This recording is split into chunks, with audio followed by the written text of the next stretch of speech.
Everyone, welcome back to my channel. आज मैं आप लोग को स्टमक की एनाटॉमी के बारे में बताती हूँ। उससे पहले हम कुछ बेसिक चीज़ें उसके बारे में जान लेते हैं। स्टमक जो होता है ये मस्कुलर बैग होता है। It act as a reservoir for food and it helps in the digestion of carbohydrate, fat and protein. इसका लोकेशन देखें तो स्टमक जो होता है ये ऑब्लिकली लाई करता है in the left upper part and it is located in the epigastrium umbilical and left hypochondrium region।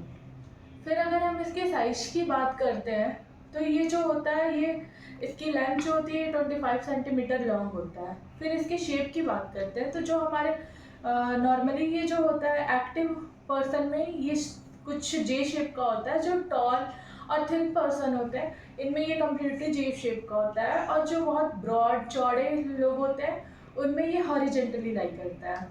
जो इसका शेप होता है it depends upon the tone of its muscle and the tone of muscle of body. अगर हम normal इसकी shape की study करना चाहें तो हम रेडियोग्राफिक एग्जामिनेशन कर सकते हैं बैरियम मील देने के बाद। फिर अगर हम इसकी मीन कैपेसिटी देखते हैं तो ये 30 ml होता है at the time of birth and 1000 ml at puberty and 1 to 1.5 litre हो जाता है ये एडल्ट के टाइम पे। फिर हम देखते हैं कि जो अपना स्टमक होता है उसके एक्सटर्नल फीचर्स पे देखते हैं तो सब कुछ जो होता है वो टू में डिवाइडेड होता है। इसके दो कर्वेचर होते हैं, लेसर कर्वेचर, ग्रेटर कर्वेचर। इसके दो नॉच होते हैं, कार्डियक नॉच, एंगुलर नॉच। दो इसके एंड होंगे, कार्डियक एंड पाइलोरिक एंड। दो पार्ट होते हैं, पाइलोरस एंड कार्डियक पार्ट। अब हम देखते हैं जो ये अपना ग्रेटर कर्वेचर होता है ये जो होता है ये फॉर्म करता है लेफ्ट बॉर्डर को, एंड जो लेसर कर्वेचर होता है ये फॉर्म करता है राइट बॉर्डर को।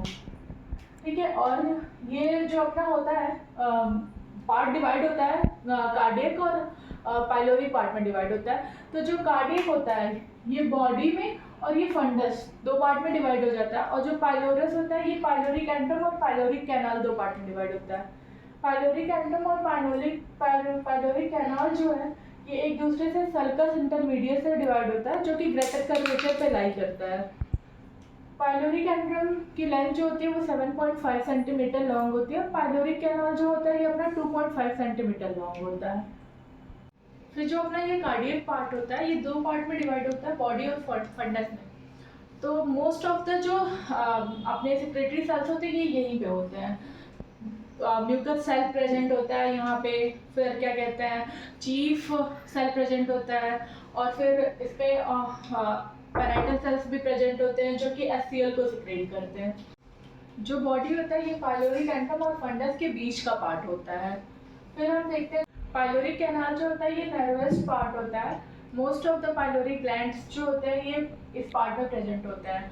फिर जो ये कार्डियक एंड होता है ये कनेक्ट करता है लोअर एंड ऑफ एसोफेगस को, और पाइलोरस एंड होता है ये कनेक्ट करता है ड्यूडेनम को।